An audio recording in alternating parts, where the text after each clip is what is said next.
Hello વિદ્યાર્થી મિત્રો, આપણે સૌ જાણીએ છીએ કે આ 31 જાન્યુઆરી આ મહિનાની છેલ્લી તારીખ અને શનિવારના રોજ આપણી સીઈટીની એક્ઝામ શરૂ થઈ રહી છે. સીઈટીનું જે પેપર છે એ કુલ 120 માર્ક્સનું પેપર હશે. આ 120 માર્ક્સના પેપરની અંદર 60 માર્ક્સ જે છે, આ 60 માર્ક્સ ગણિત અને રિઝનિંગના હશે. હવે ગણિત અને રિઝનિંગના 60 માર્ક્સ મતલબ કે અડધા માર્ક ગણિત અને રિઝનિંગના હશે એવું ગણી શકાય. બંનેના 30-30 માર્ક્સ છે. જ્યારે આપણે જાણીએ છીએ કે હિન્દીના 20 માર્ક, હિન્દી અને ઇંગ્લિશના કુલ 20 માર્ક્સ હશે, પર્યાવરણના 20 માર્ક્સ હશે અને ગુજરાતીના 20 માર્ક્સ હશે. આ 20 + 20 + 20 આમ 60 માર્ક્સ અને ગણિત અને રિઝનિંગના 60 માર્ક્સ, આમ કુલ આપણું પેપર જે છે તે 120 માર્ક્સનું હશે. જનરલી મોટાભાગે શું થાય છે કે 70ની ઉપર જે વિદ્યાર્થીઓના માર્ક્સ હોય છે એઓ મેરિટમાં આવી જતા હોય છે. એટલે કે જો આ રિઝનિંગના 60 માર્ક્સ છે એમાંથી આપણા 50ની ઉપર માર્ક્સ તો આવી જ શકે જો આપણે બરાબર તૈયારી કરીએ તો. અને જે ગુજરાતી, પર્યાવરણ અને હિન્દી ઇંગ્લિશમાંથી પણ આપણા ઓછામાં ઓછા 25 માર્ક્સ તો આવી જ શકે, કારણ કે એ પ્રમાણમાં ઇઝી હોય છે. તો આ 50 અને 25 તો આપણો 75 માર્ક્સ સરળતાથી આવી શકે છે. તો આ માટે આપણે અહીં જે છે ગણિત અને રિઝનિંગની તૈયારી કરીશું. આપણા પરીક્ષાના હવે કુલ 6 દિવસ બાકી છે આમ ગણી શકાય. તો આપણે 6 દિવસમાં 60માંથી જે આપણા ગણિત અને રિઝનિંગના માર્ક્સ છે 50ની ઉપર માર્ક્સ આવે એની પૂરી તૈયારી કરીશું. વધુ સમય ના બગાડતા આપણે અહીં એક સરસ મજાની એપ્લિકેશન છે કહુત વેબસાઇટ છે, એના દ્વારા આપણે ઓનલાઈન ટેસ્ટ થકી આપણી પરીક્ષાની તૈયારી ચાલુ કરીશું. તો અહીંયા આપણે આપણું નામ આપી દઈએ. સીઈટીની એક્ઝામ છે એટલે આપણે લખી દઈએ સીઈટી. અહીંયા આપણી ટેસ્ટ શરૂ થાય છે. પ્રથમ પ્રશ્ન આવે છે 3, 2, 1 સ્ટાર્ટ. તો જોઈએ પ્રથમ પ્રશ્ન. તો મિત્રો આ પ્રશ્ન ઘણા આવવાના ચાન્સીસ રહી શકે છે કે નીચેના 4 પ્રશ્નો આવશે એમાં આપણે આકૃતિની દર્પણ આકૃતિ. દર્પણ આકૃતિ એટલે શું? તો કે એ પ્રતિબિંબ અરીસામાં કેવું દેખાય એ પ્રતિબિંબ આપણે ચેક કરવાનું રહેશે. તો આપણે જોઈએ કે દર્પણ આકૃતિ કેવી આવી શકે. તો મિત્રો દર્પણ આકૃતિ માટે આપણા પાસે એકદમ સરળ વસ્તુ, દર્પણ આકૃતિ આપણને 2 પ્રકારની પૂછી શકે છે. પહેલી તો એવી આકૃતિ હશે કે જેમાં આપણને બતાવવામાં આવેલું હશે કે અરીસો ક્યાં મૂકેલો છે. જેમ કે અહીંયા આ રીતનું આપણે દોરી દઈએ.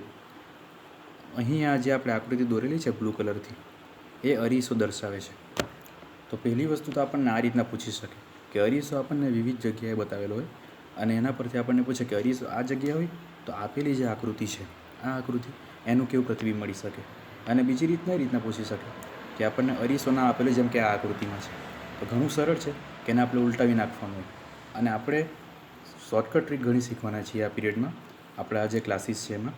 તો આની શોર્ટકટ ટ્રીક એ છે કે આપણે જે છે અહીં જે આકૃતિ આપેલી છે એ આકૃતિને આપણે એક પાના પર દોરીશું જ્યારે અરીસો ના આપેલો હોય ત્યારે. તો એક પેજ પર આપણે આ રીતના આપણી આકૃતિ દોરીશું, થોડી બોલપેન દબાવી, અને ત્યારબાદ એ પેજ આપણે ફેરવી નાખશું. પેજ ફેરવેલું હશે એના પર આપણને એક આ રીતનું ચિત્ર દેખાશે, એને બોલપેનથી દોરી નાખશું તો દર્પણમાં આવું દેખાશે. તો આની શોર્ટકટ ટ્રીક છે. તો એ આપણો ઓપ્શનમાં જવાબ આવે છે એ, તો આપણે એ ટીક કરી નાખીએ. જુઓ સાચો જવાબ આવી ગયો. તો આની શોર્ટકટ ટ્રીક આ છે મિત્રો કે આપણે શું કરવાનું રહેશે, જ્યારે અરીસો નહીં આપેલો હોય ત્યારે જે આકૃતિ આપણને આપેલી છે એ આકૃતિને આપણે બિલકુલ એ જ રીતની આપણે એક પાના પર દોરવાની છે. થોડું બોલપેનથી દબાવીને દોરવા પડશે અને ત્યારબાદ એ પેજ આપણે ફેરવી નાખીશું. એટલે પાછળના પેજ પર આપણને થોડું આ ચિત્ર દોરાયેલું દેખાશે કારણ કે આપણે દાબીને દોર્યું છે. હવે એ ચિત્રને આપણે દોરી નાખશું પાછા બોલપેનથી, જે ઘાટું કરીને આપણને ક્લિયર દેખાય. હવે એ ચિત્ર આપણું દર્પણ આકૃતિ બની જશે.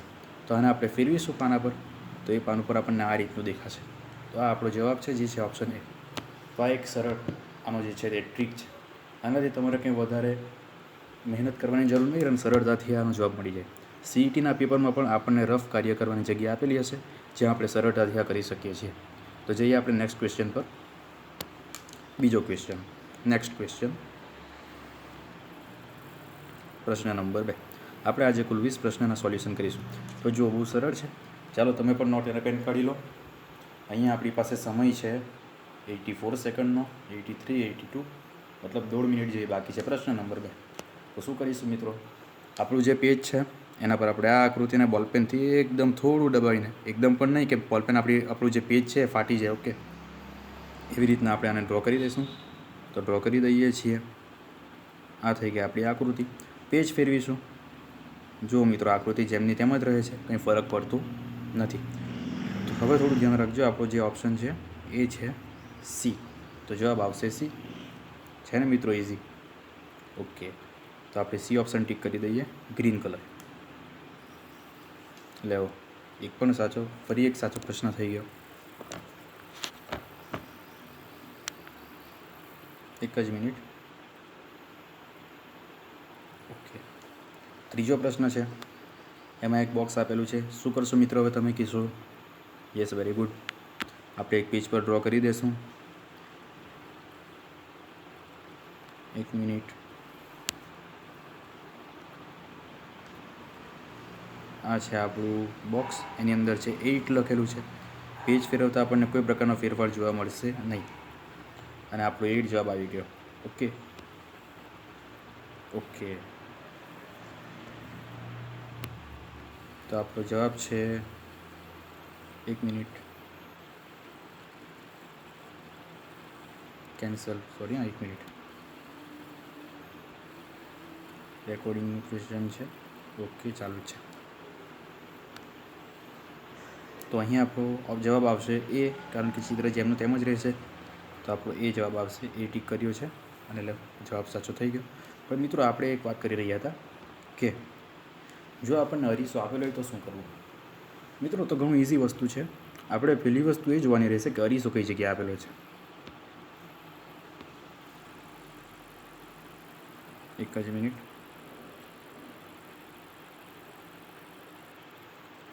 રીલોડ, નેટવર્કના થોડા ઇસ્યુ છે એના માટે.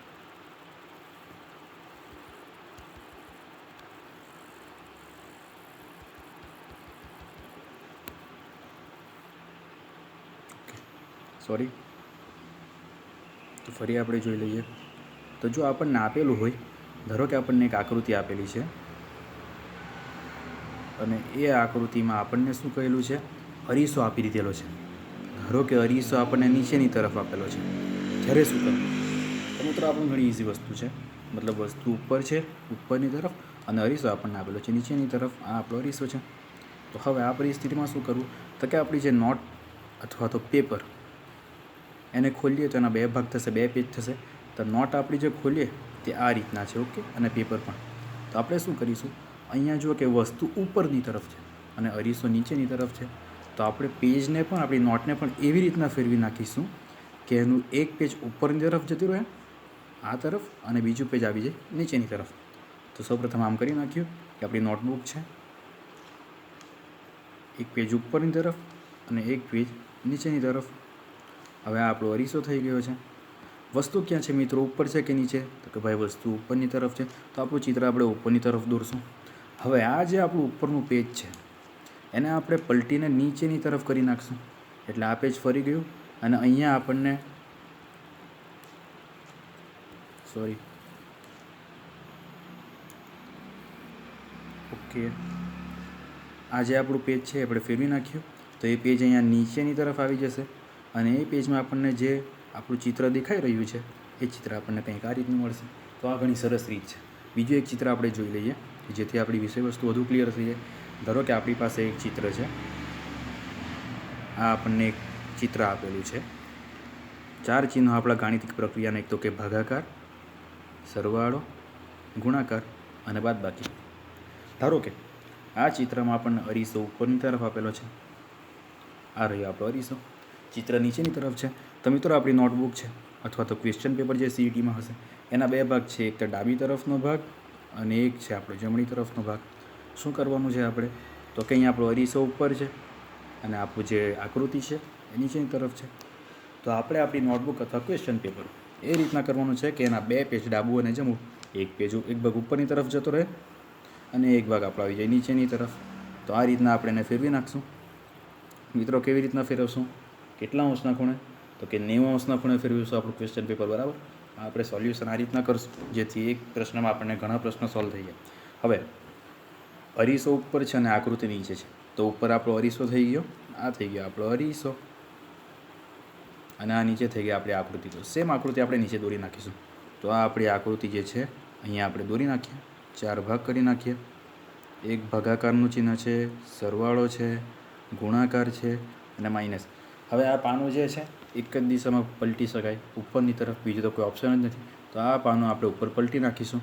હવે આ પાના પર આપણને એક ભાત દેખાશે. તમે જો નોટ પેન સાથે હોય તો જરૂરથી આ કરશો. એક વાત દેખાઈ રહી છે તમને? તો કે હા, 4 ચિત્રો છે અને ભાગ પર આપણે જો ડ્રો કરીશું તો આપણને આ રીતનું મળશે. લ્યો, સોરી, આ આપણું ચિત્ર છે, એને આપણે પલટી નાખીશું તો એ ચિત્ર આપણને આ રીતનું થઈ જશે. જોજો, આપણે 4 ભાગ થઈ ગયા. અહીં ભાગાકાર આવશે, અહીં સરવાળો આવશે, અહીં ગુણાકાર અને અહીંયા આવશે આપણું માઇનસ. થઈ ગયું આપણું ચિત્ર. તો કે આ રીતની આપણે દર્પણ આકૃતિ મળશે. સમજ પડી ગઈ મિત્રો?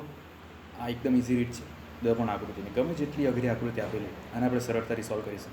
અને બીજી વસ્તુ કે જો આપણે આ પ્રશ્નો ઘણા સમય સુધી સોલ્વ કરતા રહીશું તો તમને દર્પણ આકૃતિ દોરવાની જરૂર પડશે નહીં. તમારું માઇન્ડ એ રીતના ટેવાઈ જશે. તો આ દોરવાનું તમને થોડા ટાઈમ માટે જરૂર પડશે, એનાથી વધારે જરૂર પડશે નહીં. હવે આપણે નેક્સ્ટ ક્વેશ્ચન પર જઈએ. આગલો પ્રશ્ન નંબર 4 ચોથી દર્પણ આકૃતિ. લો, શું કરશું? અરીસો નહીં આપેલો તો શું કરવાનું? કોઈ પણ પેજ પર દોરીને પેજ પલટાઈ નાખવાનું. પેજ જમણી અને ડાબી તરફ, મતલબ કે આપણે આ પોઝિશનમાં રાખવાના છીએ. આ રીતના આપણી નોટબુક છે. અહીંયા આપણે એક ચોરસની અંદર લખેલું છે અંગ્રેજી મૂળ અક્ષર Z. ફેરવી નાખીશું. ડ્રો કરીશું પહેલાં તો આપણે એક પેજ પર ફેરવી નાખીશું. અહીં તમે કોઈ પણ પેજ પર ડ્રો કરી શકો, ડાબું અથવા જમણું, એનાથી કંઈ પ્રોબ્લેમ પડશે નહીં, સેમ જ મળશે. તો આપણને એ ઓપ્શન છે એ રીતનો જવાબ મળશે. બરાબર છે? ઓકે, તો એ આપણે ટીક કરી દઈએ. સાચો જવાબ. 5મો પ્રશ્ન. શ્રેણી આપેલી છે મિત્રો. શ્રેણીમાં આપણે શું કરવાનું રહેશે? આ ઘણી ઇન્ટરેસ્ટિંગ વસ્તુ છે, થોડું માઇન્ડ પણ દોડાવવાનું રહેશે. તો કે જો પહેલું આપણને સંખ્યા આપેલી છે 5, બીજી આપેલી છે 11, ત્રીજી 19, પછી ખાલી જગ્યા છે. અહીં શું આવે તે આપણે શોધવાનું છે, અને પછી છે 41. શ્રેણીમાં મોટે ભાગે શું હોય છે? પહેલી અને બીજી સંખ્યા વચ્ચે આપણે કનેક્શન શોધવાનું હોય છે. તો પહેલી સંખ્યા છે 5, બીજી છે 11. આપણને ખબર છે કે સંખ્યા વધેલી છે. 5માં આપણે કંઈ વધારો કરશું તો 11 મળશે. કેટલા વધારેલા છે 5માં ભાઈ? તો કે 5ની અંદર વધારેલા છે, 5માં આપણે 6 ઉમેરીએ તો 11 મળે. ઓકે, તો 5માં આપણે 6 વધારેલા છે. હવે 11 ને 8, 11 છે અને 19 છે, તો વધારો થયેલો છે. 11માં કેટલા ઉમેરે તો 19 મળે? કે ભાઈ 8 ઉમેરેલા છે. હવે જો પ્રથમ વખત આપણે 6 ઉમેરેલા છે, બીજી વખત 8, બંને વખત આપણે સરવાળો કરેલો છે 6, 8. હવે શું હોઈ શકે? તો કે 10 આવી શકે. ટ્રાય કરી જોઈએ. તો હવે 10 ઉમેરીએ. 19ની અંદર આપણે 10 ઉમેરીએ તો થશે 29. પણ આપણો જવાબ સાચો કે નહીં તે આપણે કન્ફર્મ કરી જોવા પડશે. હવે અહીંયા 6 ઉમેર્યા, ત્યારબાદ 8 ઉમેર્યા, 10. તો 29ની અંદર આપણે કેટલા ઉમેરવા પડશે મિત્રો? 6, 8, 10. Very good. 12 ઉમેરવા પડશે. તો 29 અને 12 41. યસ, આપણો જવાબ સાચો છે. 12 ઉમેરતા આપણને મળે છે 41. તો યસ, આપણો જવાબ આવશે 29. ટીક કરી નાખીએ. લો, સાચો જવાબ છે. Next question, question number 6. 3 પ્રશ્નોમાંથી અલગ પડતો વિકલ્પ શોધો. તો ભાઈ આપણને 3 પ્રશ્નો આપેલા છે, 3 ઓપ્શન આપેલા છે. પહેલું છે મિલીલીટર, બીજું છે કિલોમીટર, ત્યારબાદ મીટર અને મિલીમીટર. વિદ્યાર્થી મિત્રો, મિલીલીટરથી આપણે શું માપીએ છીએ? તો કે પ્રવાહીનો જથ્થો માપીએ છીએ. ઓકે. કિલોમીટરમાં શું માપીએ છીએ? કે ભાઈ અંતર માપવામાં આવે છે. 2 શહેરો વચ્ચેનું કે મોટું અંતર કિલોમીટરથી માપવામાં આવે છે. મિલીમીટર તો કે ભાઈ એનાથી પર અંતર માપવામાં આવે છે, નાના અંતરો. પછી મીટર, મીટરથી પણ અંતર માપવામાં આવે છે ભાઈઓ. તો જો 3 વિકલ્પો, કિલોમીટર, મિલીમીટર અને મીટર, એનાથી આપણે અંતર માપીએ છીએ. જ્યારે મિલીલીટરથી પ્રવાહી માપવામાં આવે છે તો મિલીલીટર અલગ પડશે. સમજાઈ ગયું? આ બહુ સરળ અને ઇઝી પ્રકારના પ્રશ્નો છે. તો કે મિલીલીટર આપણો જવાબ આવશે. લો, આવી ગયો જવાબ. સરસ. હોશિયાર વિદ્યાર્થીઓ, તમે ઘણા સાચા જવાબ આપો છો. હા, હવે અહીંયા પણ આપણે અલગ પડતો વિકલ્પ શોધવાનો છે. પ્રથમ છે, તમારે કહેવાનું છે. બોલો શું જવાબ આવશે? ચેસ, ક્રિકેટ, વોલીબોલ અને હોકી. યસ વિદ્યાર્થી મિત્રો, સરસ. ચેસ જવાબ આવશે. ક્રિકેટ ગ્રાઉન્ડ પર રમાતી રમત છે. વોલીબોલ પણ ગ્રાઉન્ડ પર રમાતી રમત છે. જ્યારે હોકી એ પણ ગ્રાઉન્ડ પર રમશે. ચેસ ઇન્ડોર ગેમ છે, મતલબ 3 આઉટડોર ગેમ અને આ એક ઇન્ડોર ગેમ. તો આ વિકલ્પ આપણો અલગ પડશે. સરસ, ચેસ આપણો જવાબ આવશે. Very good.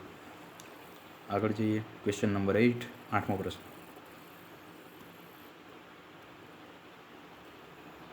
એટલે શું છે ભાઈ? ડુંગર છે, સરોવર છે, નદી છે અને તળાવ છે. તમારે જ કહેવાનું છે, બોલો. સરસ સરસ. ડુંગર આવશે ને. સરોવર એટલે કે એમાં પાણી હોય છે, નદીમાં પણ પાણી હોય છે, તળાવમાં પણ પાણી હોય છે. જ્યારે ડુંગર એ પાણીનો સંગ્રહ કરતી પ્રાપ્તિ સ્થાન પાણીનું નથી, એટલે ડુંગર જવાબ આવશે. સરસ, ડુંગર. વિદ્યાર્થી મિત્રો, આ જે આપણી સીટીની પરીક્ષા છે ને, આપણે અમુક ચર્ચા કરીશું. આપણે એકલા સેવા રહીશું કે તમારે પરીક્ષામાં શું ધ્યાન રાખવું અને શું નહીં, એની પણ ચર્ચા કરીશું. પણ સિમ્પલ એક વસ્તુ હમણાં કહી દઉં કે આપણા કુલ ક્વેશ્ચન જે છે 120 પ્રશ્નો હશે અને એના માટે આપણને 120 મિનિટ આપેલી હશે. સીધી ગણતરી પ્રમાણે એક પ્રશ્ન માટે આપણને 1 મિનિટ મળશે. પરંતુ અમુક પ્રશ્ન થોડા અઘરા હશે, જેમાં આપણે થોડું વિચારવા પડે, વધારે સમય માંગેલી એવા. તો એ પ્રશ્નમાં આપણને 1 મિનિટ કરતાં વધારે સમય જોઈશે. તો આ માટે આવા જે ઇઝી પ્રશ્નો છે આપણે ટીક કરી નાખીએ, તો એનો જે ધારો કે આ પ્રશ્ન આપણો 10 સેકન્ડમાં ટીક થઈ, તો એની જે 50 સેકન્ડ બચી તે આપણને પેલા અઘરા પ્રશ્નમાં કામ આવી શકે. તો આ આપણને ઘણું જરૂરી રહેશે. એટલે આપણે ઘણી શોર્ટકટ ટ્રીક પણ ઘણું ભાર મૂકીશું, જે આપણને ઘણી ઉપયોગી આવે. 9મો પ્રશ્ન જોઈએ. સરસ મજાનો પ્રશ્ન છે. આ પ્રકારના પ્રશ્નો આવવાના ઘણા ચાન્સીસ છે. કે શું કહેવા માંગે છે? તો એક લાઇનમાં સંગીતાનો ક્રમ જમણેથી 17મો છે અને ડાબેથી 34મો છે. લાઇનમાં કુલ કેટલા વિદ્યાર્થી હશે? જનરલી આપણે શું કરીએ છીએ?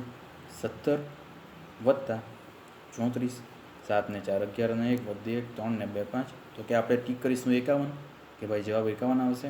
ખોટી વાત છે, 51 આવશે નહીં. શા માટે 51 નહીં આવ્યા? તો આપણે એક સરળ રીતના ચેક કરીએ. જુઓ, એક વિદ્યાર્થી છે, એનો જમણી બાજુથી નંબર આવે છે, એક હરોળમાં ઊભા છે લાઇનમાં. જમણી બાજુથી એનો 4થો નંબર આવે છે અને ડાબી બાજુથી એનો નંબર આવે છે 2. ચેક કરીએ આપણે. તો જુઓ, જમણી બાજુથી એટલે કે આપણે જમણી તરફથી ચાલુ કરીએ તો કે 1 2 3 અને 4 આ ચોથા નંબર પર વિદ્યાર્થી ઊભો છે. સમજ્યા? તો કે 1 2 3 અને 4. ઓકે. ડાબી બાજુથી એનો નંબર આવે છે 2, તો કે 1 અને આ બીજો નંબર એનો આવી ગયો. તો જમણી બાજુથી ચોથો નંબર આવી ગયો અને ડાબી બાજુથી બીજો નંબર આવી ગયો.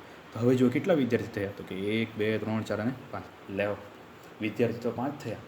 4 અને 2 થશે 6. તો આપણે 6 - 1 કરવા પડશે, એટલે આપણો જવાબ આવશે. -1 શા માટે કરવા પડ્યા? તો કે જમણી બાજુથી જ્યારે આપણે 4 વિદ્યાર્થી ગણ્યા, તો એમાં આપણે આ વિદ્યાર્થી ગણેલો, ડાબી બાજુથી પણ ગણેલો. પહેલાં આપણે જવાબ ટીક કરી નાખીએ, કારણ કે સમય જઈ રહ્યો છે. આપણો જવાબ આવશે 51માંથી 1 બાદ કરતાં 50. એટલે ફરીથી આપણે ડિસ્કસ કરીએ કે આપણે એક વિદ્યાર્થીનું ઉદાહરણ લીધું હમણાં, કે જમણી બાજુથી એનો નંબર આવે છે 4, ડાબી બાજુથી આવે છે 2. તો જમણી બાજુથી 1 2 3 અને ચોથો આ આપણો વિદ્યાર્થી થશે. ઓકે. ડાબી બાજુથી નંબર આવે છે 2, તો કે 1 અને આ બીજો નંબર એનો થશે. તો હવે જો આપણે જમણી બાજુથી ગણતરી કરીએ તો 1 2 3 અને 4, ત્યારે તો એને ગણી લીધો છે, પણ ડાબી બાજુથી 1 અને 2 બીજી વખત પણ એને ગણેલો છે. એટલે આ વિદ્યાર્થી 2 વાર રિપીટ થશે. એક માણસ 2 વખત કેવી રીતે આવી શકે? એટલા માટે આપણે 2 વખત ગણ્યો તો 1 બાદ કરી નાખીશું. એટલે સરવાળો આપણે કરીશું 4 + 2 અને એમાંથી આપણે 1 બાદ કરી નાખીએ. જવાબ આવશે 6 - 1, ત્યારે આપણો જવાબ આવશે 5. તો આ માટે આપણે સરવાળો કરીને પછી આપણે 1 બાદ કરવાનું નહીં ભૂલવું. અહીં આપણો સવાલ છે, જમણીથી એનો નંબર 17મો આવે છે, ડાબેથી નંબર આવે છે 34મો. હવે 34 + 17 કરી નાખીએ. 17માં પણ આપણે એ વિદ્યાર્થીને ગણેલો છે. આપણે પહેલાં જ ચર્ચા કરી છે કે જે આપણે 17 ગણ્યા તેમાં પણ એ વિદ્યાર્થી ગણેલો છે, 34માં પણ ગણેલો છે, મતલબ 2 વખત ગણેલો છે. તો 34 + 17 થશે 51. એમાંથી આપણે 1 બાદ કરવા પડશે, એટલે આપણા કુલ વિદ્યાર્થી થશે 50. સમજ પડી ગઈ વિદ્યાર્થી મિત્રો? સરસ. આ પ્રકારનો બીજો પણ એક પ્રશ્ન આવી શકે. એ રીતના ધારો કે એક વિદ્યાર્થી છે અજય એક હરોળમાં ઊભો છે, મતલબ એક લાઇનમાં ઊભો છે. અજયની જમણી બાજુ 7 વિદ્યાર્થી ઊભા છે અને અજયની ડાબી બાજુ 6 વિદ્યાર્થી ઊભા છે. તમે મને કહો કે આમાં શું જવાબ આવશે? અજયની જમણી બાજુ 7 વિદ્યાર્થી છે અને ડાબી બાજુ 8 વિદ્યાર્થી છે. એક લાઇનમાં આટલા વિદ્યાર્થી ઊભા છે, તો કુલ આ લાઇનમાં કેટલા વિદ્યાર્થી હશે? શું કહેશો? અમુક વિદ્યાર્થી કહેશો કે 13. મને આશા છે કે ઘણા 13 તો નહીં કહે. હવે 13માંથી આપણે 1 બાદ કરી નાખીએ તો અમુક વિદ્યાર્થી કહેશો કે 12, તો ભાઈ 13 પણ નહીં આવશે અને 12 પણ નહીં આવશે. તમે કહેતા છો સર શું વાત કરી રહ્યા છો? અરે હા યાર, સાચી વાત છે, 13 પણ નહીં આવે અને 12 પણ નહીં આવે. શા માટે 13 અને 12 નહીં આવે? તો કે જો એક વિદ્યાર્થી છે અજયભાઈ, તો અહીં અજયભાઈ ઊભા છે. ઓકે, કલર થોડા બદલી નાખીએ આપણે, એક ને એક કલર ક્યાં ના વાપરીએ છીએ, અજયભાઈ. ડન. તો અહીં આપણા અજયભાઈ છે. અજયભાઈની જમણી બાજુ મતલબ કે આ તરફ કેટલા વિદ્યાર્થી છે? 7. તો કે 1 2 3 4 5 6 અને 7. અને અજયભાઈની ડાબી બાજુ છે 6 વિદ્યાર્થી, 6. તો 1 2 3 4 5 અને 6 ગણી નાખીએ. 1 2 3 4 5 6 7 8 9 10 11 12 13 14. તો કુલ આપણા વિદ્યાર્થી થશે 14.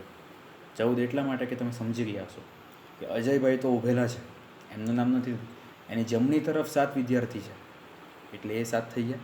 ડાબી તરફ 6 વિદ્યાર્થી છે એટલે એ 7 ને 6 13, અને અજયભાઈ વચ્ચે ઊભા છે એટલે 13 અને 1 14. તો આ બે પ્રકારના પ્રશ્નો આપણને લાઇનમાં આવી શકે.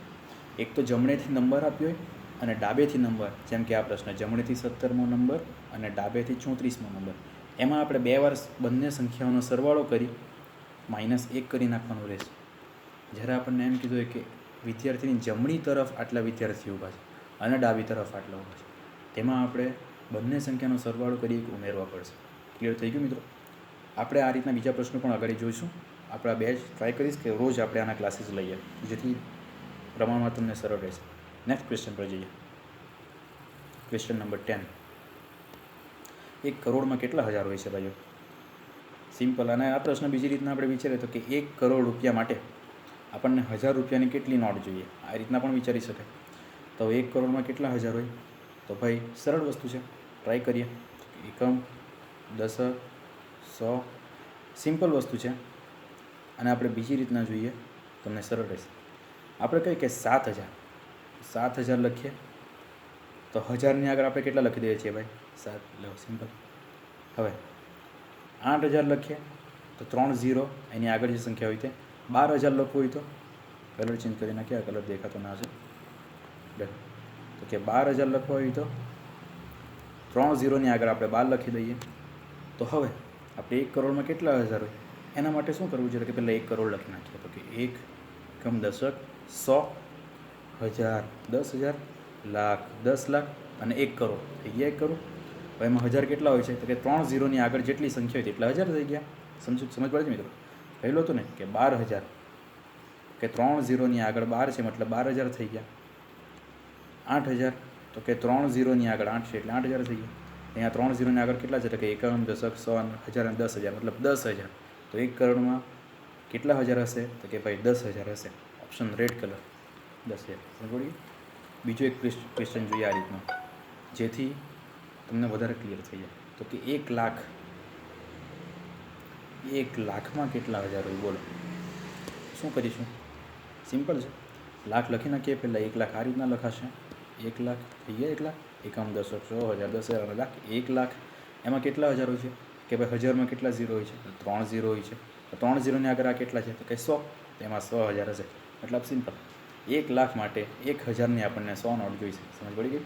Very good. બીજો એક પ્રશ્ન પૂછ્યું તો કે 1 લાખમાં 100 કેટલા હોય છે મિત્રો? કે ભાઈ 100ની પાછળ કેટલા ઝીરો હોય છે? 2 ઝીરો હોય છે. તો આ 1 લાખ થઈ ગયા. તો આપણે 2 ઝીરો છૂટા પાડી નાખીએ. અને આ કેટલા થઈ ગયા? તો કે એકમ, દશક, 100 અને 1000. તો કે 1000. સમજ પડી? તો 1 લાખમાં 1100 થશે. સમજ પડી ગઈ મિત્રો? બીજા ક્વેશ્ચન આપણે આ રીતના જોઈશું, જેથી તમને વધારે કન્સેપ્ટ ક્લિયર થાય. આગળ જઈએ. Question number 11. નીચેનામાંથી આકૃતિઓ કોઈ કારણસર અલગ પડે છે. સોરીમાંથી ઓપ્શન ટીક થઈ ગયો એટલા માટે મેં જતી રહી, તો આપણે સોલ્વ કરી નાખીએ. તો 4 આકૃતિ આપી છે, A, B, C અને D. આ તો તમને ખબર પડી જશે મિત્રો. કઈ આવશે? સરસ સરસ સરસ. જવાબમાં એ આવશે. Very good. કઈ રીતના એ આવશે ભાઈ? તો કે જોઈ લઈએ. કોઈ પણ આકૃતિમાં આ રીતના ડાર્ક કલર કરેલો નથી. આ આકૃતિમાં કંઈ ડાર્ક કલર નથી, અહીં પણ નથી, અહીં પણ નથી. અહીં ડાર્ક કલર કરેલો છે, ઘાટો ભાગ કરેલો છે. તો કે આ ઘાટા ભાગવાળી આકૃતિ અલગ પડે છે. સિમ્પલ છે, સમજાવવાની જરૂર નહીં પડશે. એટલે એ જવાબ આવશે. જો એ જવાબ છે આપણાથી ભૂલમાં સી ટીક થઈ ગયેલો, હાથ ભૂલ મળી ગયો. નેક્સ્ટ ક્વેશ્ચન, પ્રશ્ન નંબર 12. કયો મહિનો બાકીના 3 મહિનાથી અલગ પડે છે? ભાઈ મહિનામાં તો કંઈ અલગ આવતું જ નથી. મહિનામાં શું હોય છે? મહિના કેવી રીતના અલગ પડે છે? તો કે દિવસથી, કે જાન્યુઆરીના 31 દિવસ, ફેબ્રુઆરીના 28 યા તો 29, માર્ચના 31 દિવસ, એપ્રિલના 30 દિવસ. તો આ રીતના આપણે જોઈશું કે ભાઈ કયા મહિનો અલગ પડે છે. તમારે કહેવાનું છે કે કયા મહિનામાં કયા દિવસ હોય છે. ભાઈ બોલો વિદ્યાર્થી મિત્રો, આ પ્રશ્ન તમારે જ કહેવાનો છે. તો કે ડિસેમ્બરમાં કેટલા દિવસ હશે? બોલો. અને કદાચ તમને ખબર હશે કે મહિનાઓની ગણતરી કેવી રીતના કરીએ, આપણે હાથ પર ગણી શકાય છે. તો કે ઓગસ્ટ, આપણો જવાબ આવશે સરસ નવેમ્બર. શા માટે નવેમ્બર આવશે? તો કે જાન્યુઆરી, ફેબ્રુઆરી, માર્ચ. માર્ચમાં કેટલા દિવસ આવશે? 31. માર્ચમાં આપણા દિવસ આવશે 31. ડિસેમ્બરમાં પણ કેટલા દિવસ આવશે? 31. ઓગસ્ટમાં પણ કેટલા દિવસ? 31. જ્યારે નવેમ્બરના દિવસ આવશે 30. તો આ રીતના નવેમ્બર અલગ પડી જશે. ઓકે, મહિનામાં બીજું કંઈ અલગ આવશે નહીં. આગલો પ્રશ્ન, પ્રશ્ન નંબર 13. 2.5 કલાકની મિનિટ કેટલી થશે? તો તમે ચોથામાં પણ અપૂર્ણાંક શીખી ગયા હશો અને પાંચમામાં પણ. આપણને ખબર છે કે 0.5 એટલે કેટલું થશે ભાઈ? તો કે 0.5 એટલે થશે અડધું. 0.25, વિદ્યાર્થી મિત્રો યાદ રાખજો, 0.25 અને 0.25 નહીં કહી શકાય. એની કોઈ વાર આપણે ચર્ચા કરીશું. એ થશે આપણું 0.75, એ આપણું થશે પોણું. હવે 2.5 છે, તો એક તો 2 છે વત્તા 0.5 છે. તો કે 2 કલાકમાં કેટલી મિનિટ થાય? તો કે 1 કલાકમાં 60, એટલે 2 કલાકમાં થશે 120 મિનિટ. અને 0.5 એટલે આપણને ખબર છે કે અડધો કલાકમાં કેટલી મિનિટ થશે? તો કે 1 કલાકમાં મિનિટ થશે 60, માટે અડધો કલાકમાં મિનિટ થશે 30. તો 120 મિનિટ અને 30 મિનિટ એટલે આપણું કુલ થઈ ગયું 150 મિનિટ. તો આપણી કુલ મિનિટ થશે 150, જે આપણો ગ્રીન કલરનો ઓપ્શન છે 150. થઈ ગયું. પ્રશ્ન હવે હું તમને પૂછું છું, 1.5 કલાક એમાં કેટલી મિનિટ થશે? એ તમારે મને કહેવાનું છે. બરાબર મિત્રો. તો કે પહેલાં 1 વત્તા 0.5, તો કે 1 કલાકમાં કેટલી મિનિટ થાય મિત્રો? સરસ, 60 મિનિટ. અને 0.5 એટલે અડધું. અડધા કલાકમાં કેટલી મિનિટ થશે? તો કે 30 મિનિટ થશે. 60 અને 30 90, માટે 1.5 મતલબ કે 1.5 કલાકમાં 90 મિનિટ થશે. અને આપણે કીધું 0.25 એટલે કે મતલબ કે ચોથો ભાગ. 4 ભાગ કરીએ એમાંનો 1 ભાગ. અને કહેલું હતું કે 0.75 એને આપણે કહીએ છીએ પોણું. મતલબ કે 4 ભાગ કરીએ એમાંથી 3 ભાગ લઈએ. જેમ કે એક પિઝા છે, પિઝાના 4 ભાગ કરેલા છે. હવે કુલ ભાગ હંમેશા આપણે નીચે લખીએ છીએ, એટલે છેદમાં આવશે 4. આ પિઝામાંથી આપણે 1 ભાગ તમને આપી દઈએ, તો 4 ભાગમાંથી કેટલો ભાગ આપ્યો? તો કે 1 ભાગ આપ્યો, એટલે 1/4, મતલબ કે થઈ ગયું પા. હવે તમને હું બીજો પણ 1 ભાગ આપી દઉં કે તમે ધ્યાનથી લેક્ચર સાંભળી રહ્યા છો. એટલે હવે 1 ભાગ આપેલો હતો, બીજો 1 ભાગ આપ્યો, તો કે 1 અને 1 2 થઈ ગયા. કુલ ભાગ છે 4. 4 ભાગમાંથી આપ્યા 2 ભાગ, એટલે 2/4. 2/4 ભાગ તમને આપી દીધો, એટલે થઈ ગયું અડધું. એટલો તમને અડધો પીઝા આપી નાખ્યો છે. હજુ આગળ જઈએ તો કે આપણો પીઝા જે છે 4 ભાગ છે. અડધો ભાગ તો આપેલો જ હતો, પરંતુ તમે ચેનલ સબસ્ક્રાઈબ પણ કરી નાખી, તો હવે 1 2 ને 3 ભાગ આપી નાખી. તો 4 ભાગ હતા, એમાંથી ભાગ આપ્યા 3. 3/4 એટલે જો આને પોણું કહેવાશે. કેટલું કહેવાશે મિત્રો? પોણો ભાગ. ઓકે, તો 3.4 ને આપણે 0.75 વડે પણ દર્શાવી શકીએ. તો આના પરથી પ્રશ્ન હું એ પૂછવાનો હતો કે ધારો કે મેં તમને આમ કહ્યું કે 1.25 કલાક, સોરી 1.25 અને 25 કહેવાશે નહીં, એ આપણે આગળ કોઈ વખત ડિસ્કસ કરીશું. તો 1.25 તો પહેલાં થઈ ગયું 1.25 વત્તા 0.25, તો કે 1 કલાકમાં કેટલી મિનિટ હોય છે? કે ભાઈ 60 મિનિટ હોય છે. અને 0.25 એટલે કે આપણું થઈ ગયો ચોથો ભાગ. તો 1 કલાકમાં કેટલી મિનિટ હોય છે? 60. 60ના આપણે 4 ભાગ કરી નાખીએ તો થશે 15. 15 ચોખ્ખું 60 થશે. એટલે 4 ભાગ કરીએ તો 1 ભાગમાં આવશે 15 મિનિટ, મતલબ કે આ ભાગમાં થશે 15 મિનિટ. એટલે આપણી કુલ મિનિટ થઈ ગઈ 75, 75 મિનિટ. તો 60 વત્તા 15 એટલે કે 75 મિનિટ. સમજાય છે? સરસ. માટે આ કલાક એટલે કે 1/4 અને અથવા 0.25 એમાં આપણી થાય છે 15 મિનિટ. આ યાદ રાખવું. 1/2 એટલે કે 0.5 કલાક એમાં થાય છે અડધું, મતલબ કે 30 મિનિટ. 3/4 એટલે કે આપણો પોણો કલાક આપણે કહીએ છીએ. તો કુલ આપણે 4 ભાગ કરેલા હતા આપણા કલાકના. સિમ્પલ છે. 1, 2, 3 અને 4.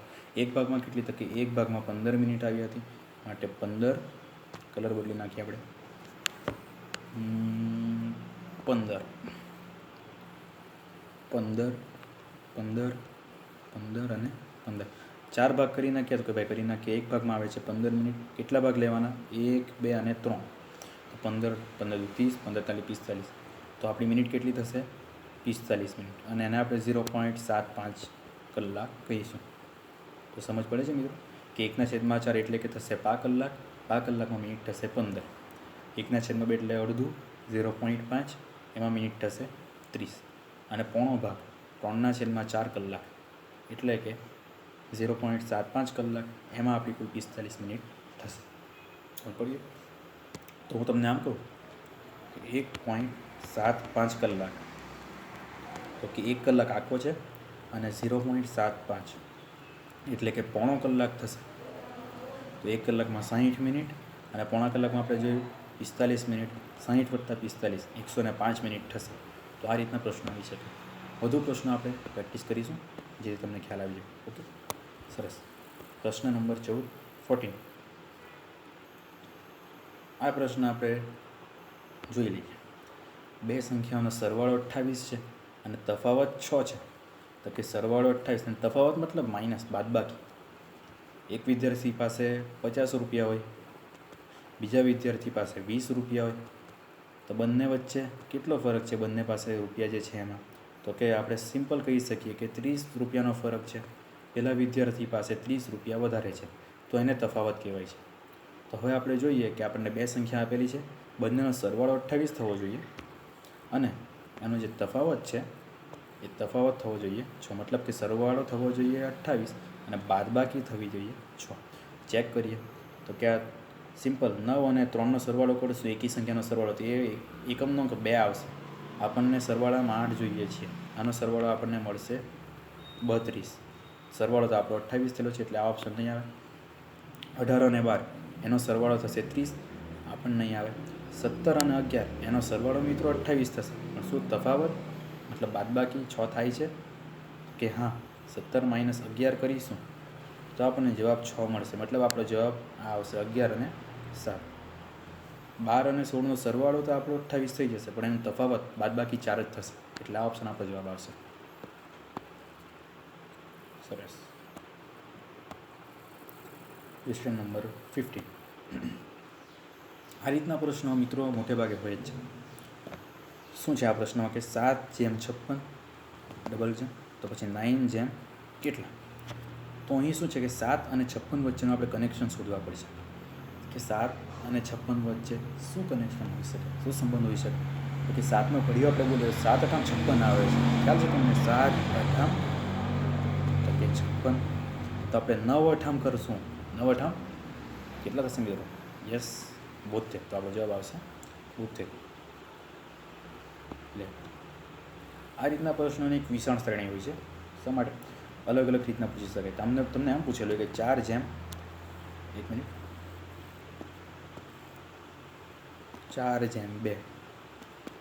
તો પૂછશે કે 8 કેટલા. તો કે 4 અને 2ના શું સમજ? તો કે 4ના આપણે અડધા કરી નાખેલા છે. 4 એના અડધા કરીએ તો આપણને 2 મળશે. તો 8ના અડધા કેટલા આવશે? તો કે 4. તો એમાં આપણો 4 જવાબ આવશે. ખ્યાલ આવી ગયો? અલગ અલગ રીતના હોઈ શકે. તમને આમ પૂછી શકે કે 5/15 તો 6 કેટલા. તો 5 અને 15 વચ્ચે શું કનેક્શન છે કે 5 તાલી 15 થશે, તો 6 તાલી 18. તો આમાં જવાબ 18 આવશે. અને આના અમુક શબ્દના પ્રશ્ન પણ પૂછી શકે. કેવી રીતના?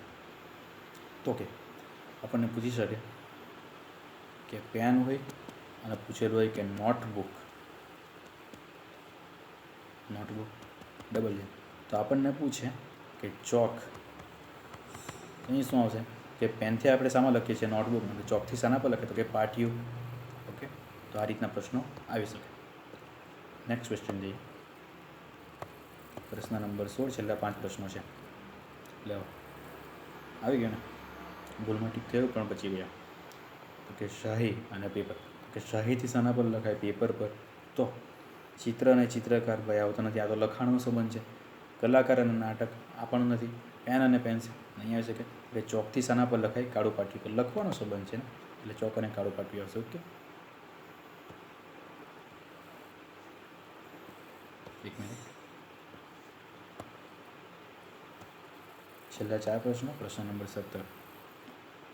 લાવો, મેં તમને કહેલું હતું ને 4.5 લાખ. એક મિનિટ, 1 મિનિટ.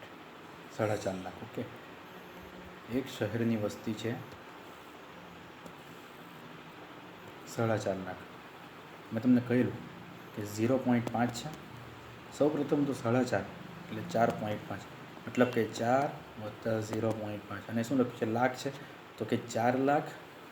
અને 0.5 એટલે તો કે અડધા લાખ. સમજ પડી ગઈ ને? અડધા લાખ. તો 1 લાખમાં કેટલા હોય છે? તો કે 100,000 હોય છે ને. તો અડધા લાખ એટલે કે 1 લાખના અડધા કેટલા થશે? તો કે 50,000. તો 4 લાખ અને બીજા 50,000 એટલે કેટલા થઈ ગયા? 4 લાખ અને 50,000.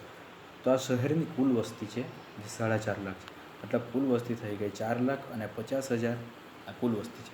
એટલે આ શહેરમાં સ્ત્રીઓની સંખ્યા અને પુરુષોનું બંનેનું પ્રમાણ સરખું, મતલબ કે સરખા પ્રમાણમાં છે. જેટલા પુરુષ એટલા સ્ત્રી. તો સ્ત્રી કેટલી હશે? તો કે આપણે એના અડધા કરી નાખવાના, ભાગ્યા 2. આ તો એમ પણ થઈ શકે. 4 લાખના અડધા થશે 2 લાખ, 50,000ના અડધા થશે 25 લાખ, 25,000. એટલે કુલ 2,25,000 થઈ જશે. તો લેવા આપણો જવાબ 2,25,000. સમજ પડી? સરખા પ્રમાણમાં. એનો શું મતલબ થાય છે? કે સરખી સંખ્યા. આમ પૂછ્યું હોય કે એક શહેરમાં 4 લાખની વસ્તી છે, સ્ત્રી અને પુરુષ સરખા પ્રમાણમાં છે, મતલબ બંનેની સંખ્યા સરખી છે, મતલબ અડધા અડધા છે. તો પુરુષ કેટલા થશે? સરસ, 2 લાખ. અને સ્ત્રી પણ કેટલી થશે? 2 લાખ. સમજ પડી? થોડું અઘરું પૂછ્યું હોય કે 8.5 લાખ હોય, 8.5 લાખ કુલ સંખ્યા આપણી, સ્ત્રી અને પુરુષનું પ્રમાણ સરખું હોય, તો શું હોય? તો કે ભાઈ 8 લાખ વત્તા 0.5 એટલે અડધા. 1 લાખના અડધા 50,000. તો 8 લાખ અને 50,000 આટલી શહેરની કુલ સંખ્યા છે. સ્ત્રી કેટલા હોય અને પુરુષ કેટલા? બંનેનું પ્રમાણ સમાન હોય. તો કે 8ના અડધા થશે 4 લાખ, 50,000ના અડધા થશે 25,000. તો આપણો જવાબ આવશે 4.25 લાખ અથવા 4,25,000. સમજ પડી ગઈ? સરસ. આગળ જઈએ. પ્રશ્ન નંબર 18.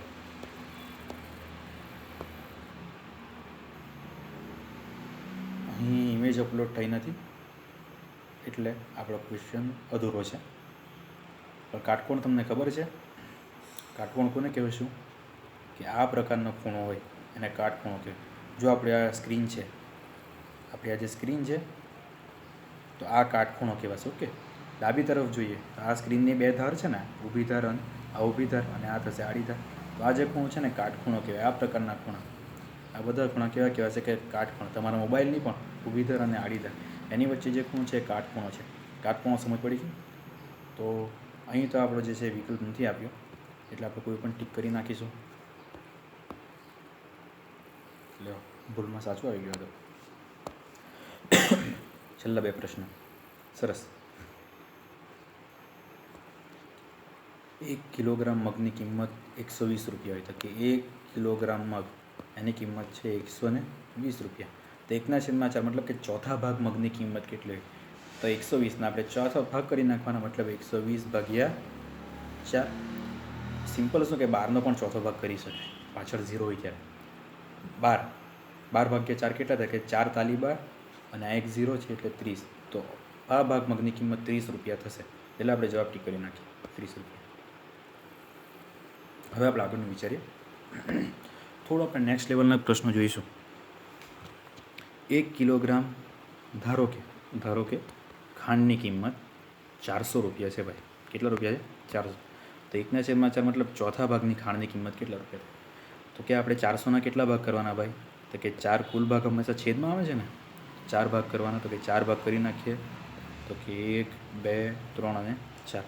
ચારસોના 4 ભાગ કરીએ તો એક ભાગમાં કેટલા આવશે? આ તો સિમ્પલ વસ્તુ છે. 400 રૂપિયા હું તમને 4 મિત્રોને વહેંચવા કહું છું સરખા ભાગે, તો એક મિત્ર ભાગ કેટલા રૂપિયા આવશે? તો કે 100 રૂપિયા આવશે, બરાબર ને?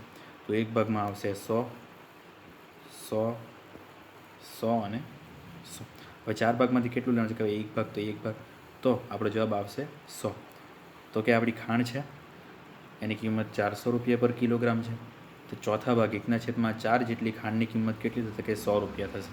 હું તમને આમ પૂછું કે કિંમત ખાંડની સેમ જ છે 400 રૂપિયા 1 કિલોગ્રામના, તો 3/4 ભાગ જેટલા ખાંડની કિંમત બોલો. 3/4 કિલોગ્રામ આટલી ખાંડની કિંમત, એટલે કે 0.5 કિલો. કે ભાઈ કુલ ભાગ કેટલા કરવાના છે આપણે? 4 ભાગ કેટલાના? કે 400ના 4 ભાગ કરી નાખીએ. 1, 2, 3 અને 4. તો કે 400ના 4 ભાગ કરીએ તો 400 ભાગ્યા 4, એક ભાગમાં કેટલા આવશે? તો આ તો સિમ્પલ છે, ભાગાકાર કરવાની જરૂર નહીં પડે. 100 આવશે, તો કે એક ભાગમાં 100 આવશે. 100, 100, 100 અને 100. 4 ભાગમાંથી કેટલા ભાગ લેવાના છે ભાઈ? તો કે 3 ભાગ લેવાના છે. તો કે 1, 2 અને 3, કે 100, 200 અને 300. તો આની કિંમત થશે 300. થોડું અઘરું પૂછવા હોય જો તમે કહો તો. હું આમ કહું કે 1/2 કિલોગ્રામ. હવે તમારે મને કહેવાનું છે શું થશે? તો કે ભાઈ સિમ્પલ છે, 2 કિલો આખા છે, તો કે 1 કિલોની કિંમત કેટલી છે? 400. તો 2 કિલોની કેટલી થશે? સરસ, 800 રૂપિયા. અને 1/2 મતલબ કે અડધું. 1 કિલોની કિંમત 400, અડધા કિલોની કેટલી થશે?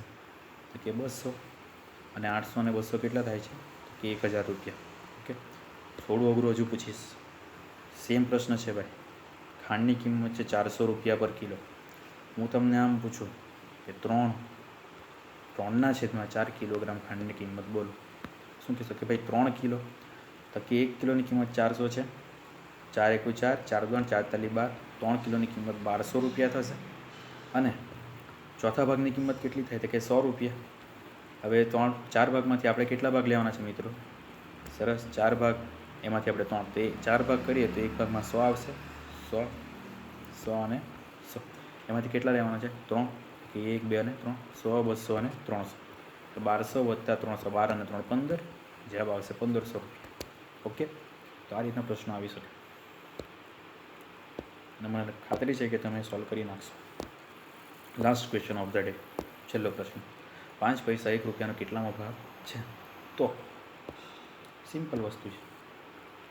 તો કે 1 રૂપિયા, અહીંયા રૂપિયા આપેલા છે અને પૈસા 5 પૈસા પૂછેલું છે. તો કે 1 રૂપિયામાં કુલ કેટલા પૈસા આવે છે? તો કે 100 પૈસા આવે છે. 100 પૈસા બરાબર 1 રૂપિયો છે. અને 5 પૈસા 1 રૂપિયાનો એટલે કે 100 પૈસાનો કેટલામાં ભાગ છે? તો સિમ્પલ, આપણે 100 ભાગ્યા 5 કરી નાખવાના. તો 5 × 2 = 10 થશે. 10 - 10 0. આ 0 નીચે આવશે અને ઉપર, મતલબ કે 20મો ભાગ થશે. 20મો ભાગ મતલબ 1/20, કે 20 ભાગમાંનો 1 ભાગ. ઓકે, સરસ. તો અહીં આપણે આજનું પીરિયડ જે થાય છે એ સમાપ્ત થાય છે. જવાબ આવે છે 1/20. ટ્રાય કરીશું કે આપણે આગળ પણ જઈએ.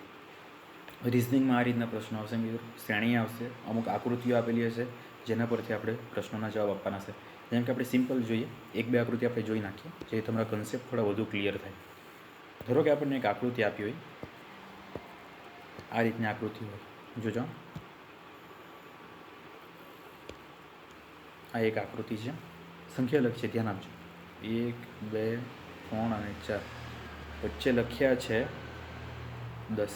ખ્યાલ આવે છે? બીજી આકૃતિ છે, એના પર લખ્યા છે 5, 6, 2 અને 4. એના પર લખ્યા છે 7. અને તમને પ્રશ્ન પૂછ્યો છે કે અહીં શું આવશે?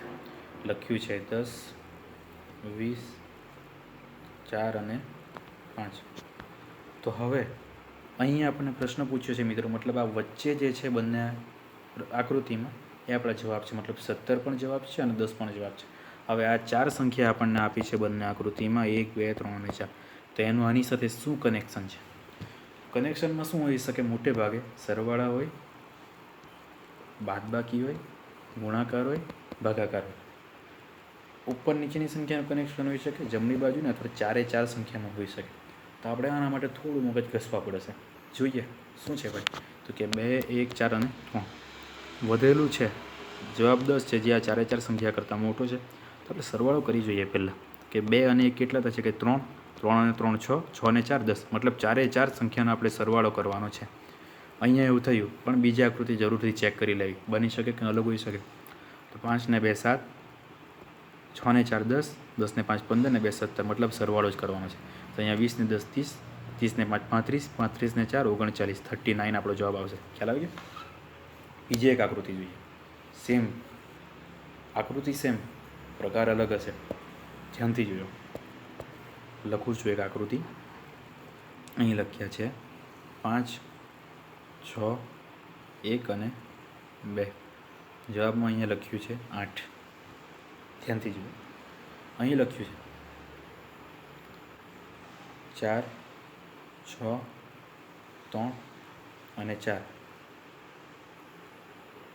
અહીં લખ્યું છે 3 અને અહીંયા આપણને અહીંયા પ્રશ્ન પૂછ્યો છે. અહીં લખ્યું છે 11, 9. સોરી, 1 મિનિટ, થોડું ધારવા કરતાં ઊંધું થયું છે. 11, 9, 5 અને 2. શું આવશે જવાબ? થોડું વિચારો.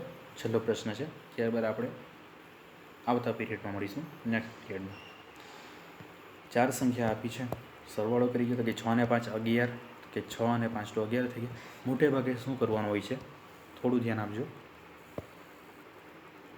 આ પ્રકારના પ્રશ્નોમાં ક્યાં તો 4 4 સંખ્યા વચ્ચે કંઈ કનેક્શન હોય, ક્યાં તો ઉપર નીચેની સંખ્યાનું કનેક્શન હોઈ શકે અને જમણી ડાબીનું કનેક્શન હોઈ શકે. તો 6 ને 5 તો 11 થઈ ગયા અને 2 ને 1 3, તો 11 અને 3 વચ્ચે કંઈ કનેક્શન ત્યાં થાય કે નહીં થાય, કે બંનેનો સરવાળો 11 ને 3 તો 14 થશે. પણ મિત્રો બાદબાકી કરતાં આપણને 8 મળી જશે. જો 8 આવી ગયો છે. કર્યું શું આપણે?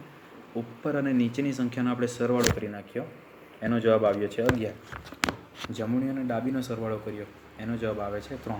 હવે 11 અને 3 એની બાદબાકી કરતાં જવાબ 8 મળ્યો. કાયમ યાદ રાખજો, આમાં એક પ્રશ્ન પરથી 3 આકૃતિ આપી હોય તો એકના પરથી આપણે ફાઇનલ ડિસિઝન લેવો જોઈએ નહીં. આમાં ચેક કરીએ કે ઉપર 6 નીચે 4, 6 અને 4 કેટલા થાય? 6 + 4 10. 3 અને 4 કેટલા થાય? 4 અને 3 7. હવે 10 અને 7, 10 - 7 કેટલા થશે? તો કે 3. લે, આવી ગયા ને 3. મતલબ હવે આપણને પેટર્ન ખબર પડી ગઈ છે કે ઉપર નીચેની સંખ્યાનો સરવાળો, તો કે 11 અને 9 કેટલા થશે? કે 20 - 5 અને 2 કેટલા થશે? 7. 20 માંથી 7 જાય તો આપણો જવાબ આવશે 13. ખ્યાલ આવી ગયો. આ રીતની અમુક વધુ પેટર્ન આપણે જોઈશું મિત્રો. આજ માટે આટલું પૂરતું. ફરીથી આપણે કોઈ વિડીયો રેકોર્ડ કરીશું, ચેનલને સબસ્ક્રાઈબ કરીશું, જેથી આપણે 50 સબસ્ક્રાઈબર થાય તો લાઈવ પણ કરી શકીએ છીએ. અને આપણે ટ્રાય કરીશું કે 6 દિવસમાં આપણે મેક્સિમમ ગણિત અને રિઝનિંગમાં 60માંથી 50 માર્ક્સ લાવી શકીએ. તો કે એમાં તમારા 60માંથી 50ની ઉપર માર્ક્સ આવી જાય તો પછી પહેલા વિભાગમાં તમારે 25 માર્ક્સ લાવવાના રહે. અને મોસ્ટ ઓફ ચાન્સીસ છે કે 75 માર્ક્સથી તો મેરિટમાં આવી જ જાય છે, એ મારો અનુભવ છે. 75, મોટેભાગે 70 માર્કની ઉપર આવે ને, 71ની ઉપર, પણ જનરલ કેટેગરીના વિદ્યાર્થીઓ પણ મેરિટમાં આવી જાય છે. તો આમાં તમારા 50 આવશે અને પેલા બાકીના 60માંથી 25 તો ગેરંટી આવી જ જશે. આવશે ને આવશે. જો તમને વાંચતા આવડતું હોય તો એટલો આવી જ જશે. તો નેક્સ્ટ પીરિયડમાં મળશું. 6 દિવસમાં આપણે ટ્રાય કરીશું કે તમારા આટલા થઈ જાય. વધુ આપણી પરીક્ષાને લગતી બીજી પણ ચર્ચાઓ જે છે આપણે દર 6 પીરિયડમાં, આગલા 5 પીરિયડમાં અથવા જેટલા લેવાય એટલામાં એની ચર્ચા કરતા રહીશું. Thank you. ફરી મળીશું ક્યાં તો આજે રાત્રે અથવા તો કાલે સવારે. Good bye.